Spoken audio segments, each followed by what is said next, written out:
السلام عليكم حبيباتي، مرحبا بكم في قناة سلمى أم زياد. إلا كنتوا أول مرة تدخلوا لقناتي ضغطوا على زر أبوني أو زر الاشتراك أو الزر الأحمر باش إن شاء الله يوصلكم دائما جديد. اليوم إن شاء الله غادي نوجدوا مع بعضياتنا حليوة سهلة وبسيطة وكتجي رائعة في المذاق وفي الشكل، كتجي راقية بزاف. بالنسبة للمكونات، مكونات بسيطة وسهلة وكاينة في كل بيت. عندنا هنا كاس ديال العنبة سنيدة، كاس الزيت، وواحد الحامضة معصورة ومحكوكة القشرة ديالها، واحد الخمارة وواحد الفانيلا صافي، والدقيق باش غادي نجمعوا الخليط. هنا غناخذوا اول حاجه غادي نديروا مليحه، غنزيدوا عليها كاس ديال سنيده. هنا كنعبروا العبار بالكاس ديال العنبه. غادي نزيدوا كاس ديال الزيت،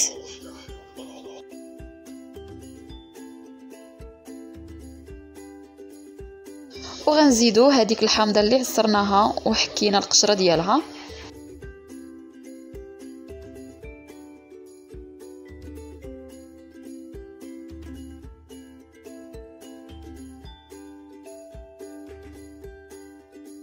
نخلطوا مزيان المكونات حتى يندمجوا لينا مع بعضياتهم.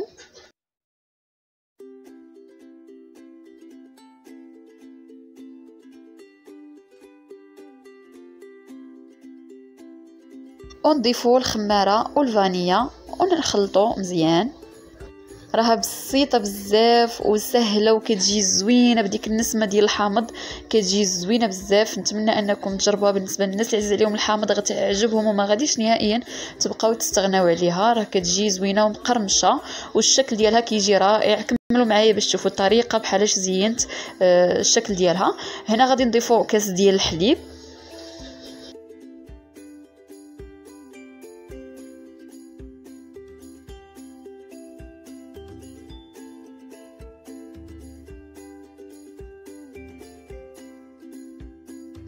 وهنا غنبداو نضيفوا الدقيق بشويه بشويه حتى كنجمعوا العجين ديالنا. العجينه تكون رطبه مزيان.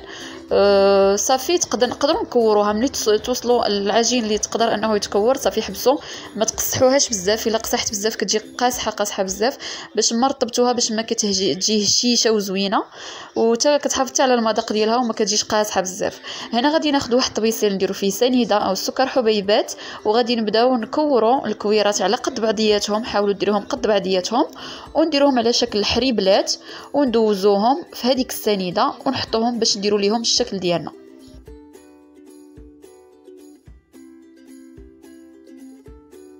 بحال هكا كي كتشوفوا هذا هو الشكل اللي غنديروا ليهم حرابل، وندوزوهم في سنيده نكورهم مزيان في السنيده. العجين كيف شفتوا راه رطبه مزيان رطبه باش كتجي هشيشه وزوينه ملي كطيب. في هذا الاثناء راه الفرن كيسخن على درجه حراره 180 درجه من الفوق ومن التحت باش كيسخن مزيان. ملي كندخلوها كنطفيو الفوق ونخليو لتحت حتى كتحمر، ومن بعد كنحمروها شويه من الفوق. هنا غادي ناخذوا القطاعه اولا اي طابع عندكم، غتشدوا القنت ديالو الفوقاني وهو باش غادي ديروا هذاك الشكيل. هانتوما كتشوفوا غير القنت الفوقاني هو باش كندير شكيل. اللي ما عندهاش غادي تشد غلاقه، اي غلاقه ديال القرعه، وغادي ديرها بها وغيجيها شكل يعني سامبل بحال هكا، غيجيو تموجات سامبل. انا اختاريت نديرها بهذا الشكل اللي يجي شويه مميز ومبتكر باش تعطينا واحد الشكل اللي هو زوين ومنظر زوين حتى ملي كتحط في الطبسيل، يعني كتبان حليوه زوينه والشكل ديالها كيشهي. هنا غادي ناخذوا طاوه غادي نديروا فيها البابي اولا ندهنوها مزيان بالزيت اولا الزبده ونستفوا فيها هادوك الحليوات ديالنا. غنكملوا بنفس الطريقه، نكوروا كويرات نحربلوهم ندوزوهم سنيده ونزينوهم بالطابع ونستفوهم في الطاوه حتى نكملوا العجين ديالنا كامل وندخلوها طيب في الفرن. كيف قلت لكم يكون سخون من قبل على 180 درجه. ملي يتحمروا من التحت نعاودوا نحمروهم من الفوق ونخرجوهم بالصحه والراحه حتى تشوفوا معايا في الاخير الشكل ديالهم ملي كيطيبوا.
هنا غزالاتي ها هما الحليوات ديالي وجدوا كيف كتشوفوا محمرين الشكل ديالهم كيشهي.